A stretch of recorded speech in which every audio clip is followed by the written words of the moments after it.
Dear students, इस video class में हम प्रश्नावली 8.2 का दूसरा सवाल हल करेंगे। इस चैप्टर का नाम है बीजीय व्यंजक एवं सर्वसमीकाएं, क्लास 8 एनसीईआरटी मैथ्स। ठीक है बच्चों, और इस प्रश्नावली का पहला सवाल मैंने आपको समझा दिया है। अगर आपने पहला सवाल नहीं देखा है तो इस सवाल का लिंक मैं इस वीडियो के डिस्क्रिप्शन बॉक्स में दे दूंगा, आप पहले सवाल को भी देख सकते हैं। ठीक है बच्चों, तो चलिए फटाफट से इस वीडियो क्लास को शुरू करते हैं। तो बच्चों, दूसरा सवाल है, निम्नलिखित एक पदी युग्मों के रूप में लंबाई एवं चौड़ाई रखने वाले आयतों का क्षेत्रफल ज्ञात कीजिए। देखिए बच्चों, बहुत ही आसान सवाल है। इस सवाल में हमें बच्चों ये 5 अलग अलग ब्रैकेट्स दे रखी हैं, ठीक है, और हर एक ब्रैकेट में बच्चों हमें एक पदी युग्म दिए हुए हैं। मतलब हर एक ब्रैकेट में हमें दो दो एक पदी दिए हुए हैं। ठीक है, अब ये दो दो एक पदी हैं क्या? तो बच्चों ये आयत की लंबाई और चौड़ाई है। यहाँ पर हमें 5 अलग अलग ब्रैकेट्स दे रखी हैं, इसका मतलब है ये 5 अलग अलग आयतों की लंबाइयाँ और चौड़ाइयाँ हैं। हमें इन पांचों के पांचों आयतों का क्षेत्रफल ज्ञात करना है। ठीक है, चलिए इस सवाल को हल करते हैं। तो देखिए बच्चों, आपको पता है कि आयत का क्षेत्रफल बराबर होता है लंबाई गुणा चौड़ाई के, यानी आयत का क्षेत्रफल निकालने का फॉर्मूला है लंबाई गुणा चौड़ाई। ठीक है, अब देखो बच्चों, सवाल में हमें पहली ब्रैकेट में दिया है P, Q। तो बच्चों ये P और Q क्या है? P और Q आयत की लंबाई और चौड़ाई है। यहाँ पर आप P को आयत की लंबाई मान लीजिए और Q को आयत की चौड़ाई मान लीजिए। ठीक है, अब हमें करना क्या है बच्चों? हमें P लंबाई और Q चौड़ाई वाले आयत का क्षेत्रफल ज्ञात करना है। ठीक है, तो भाई आयत का क्षेत्रफल क्या होता है? लंबाई गुणा चौड़ाई। तो यहाँ लंबाई हो जाएगी P और चौड़ाई हो जाएगी Q, तो क्षेत्रफल क्या हो जाएगा? P हो गई लंबाई गुणा Q हो गई चौड़ाई, तो क्षेत्रफल हो जाएगा भाई PQ। ठीक है, P की Q से गुणा करेंगे तो क्या मिलेगा हमें? PQ।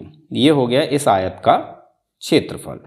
ठीक है, दूसरी ब्रैकेट में हमें दिया है 10m, 5n। तो ये दूसरे आयत की लंबाई और चौड़ाई है। ठीक है, अब इसका क्षेत्रफल क्या होगा? तो भाई लंबाई गुणा चौड़ाई, लंबाई है 10m गुणा चौड़ाई है 5n। ठीक है, अब यहाँ से हम इनको गुणा कर लेते हैं। तो 10m को हम लिख सकते हैं 10 गुणा m गुणा 5n को हम लिख सकते हैं 5 गुणा n। ठीक है, अब हमें क्या करना है? 10 की और 5 की गुणा कर लेनी है। तो 10 गुणा 5, ठीक है, गुणा बचा क्या? m गुणा n। तो m गुणा n, यहाँ से हमें क्या मिलेगा? 10 पंजे 50 गुणा m गुणा n, ये हो जाएगा mn। ठीक है बच्चों, अब 50 की गुणा हम mn से करेंगे तो हमें क्या मिलेगा? 50 mn। तो भाई इस आयत का क्षेत्रफल हो जाता है 50 mn। ठीक है, तीसरी ब्रैकेट में हमें दिया है 20x², 5y²। तो ये इस आयत की लंबाई और चौड़ाई है। ठीक है, तो हमें इसका क्षेत्रफल ज्ञात करना है। तो क्षेत्रफल क्या होगा? लंबाई गुणा चौड़ाई। तो लंबाई है बच्चों 20x², ठीक है, गुणा चौड़ाई है 5y²। चलिए इसको भी हम गुणा कर लेते हैं। तो 20x² को हम लिख सकते हैं 20 गुणा x², ठीक है, गुणा 5y² को हम लिख सकते हैं 5 गुणा y²। अब यहाँ से फटाफट से हम गुणा कर लेते हैं। 20 की 5 से गुणा करेंगे, 20 गुणा 5, बचा क्या? x² गुणा y²।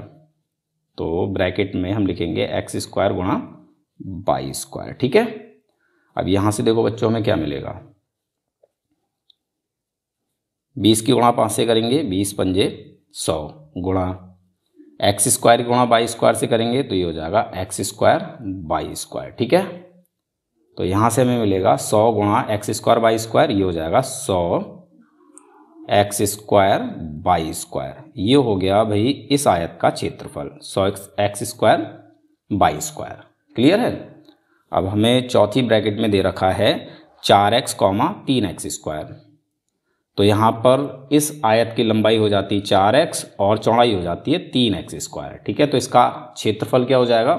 लंबाई गुणा चौड़ाई। तो लंबाई 4x गुणा चौड़ाई 3x²।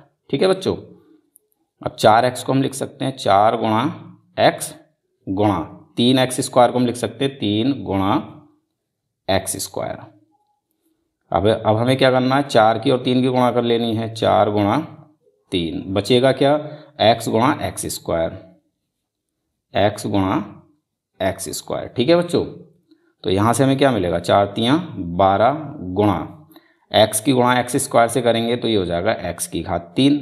ठीक है ना, देखो यहाँ x की घात कुछ नहीं है तो यहाँ क्या है, घात 1 है। और गुणा का नियम क्या कहता है कि जब आधार एक जैसे हों तो गुणा में घातों को जोड़ लेते हैं। तो यहाँ आधार क्या है, x है, इसकी घात है 1, इसकी घात 2 है, तो गुणा में हम क्या करेंगे भाई, इन घातों को जोड़ लेंगे। ठीक है, एक बार x लिखेंगे फिर इन दोनों घातों को जोड़ के लिख लेंगे। ठीक है, अब 12 की गुणा x की घात 3 से करेंगे तो ये हो जाएगा 12x की घात 3।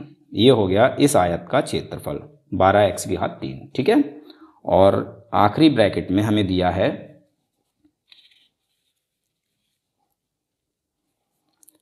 3mn, 4np।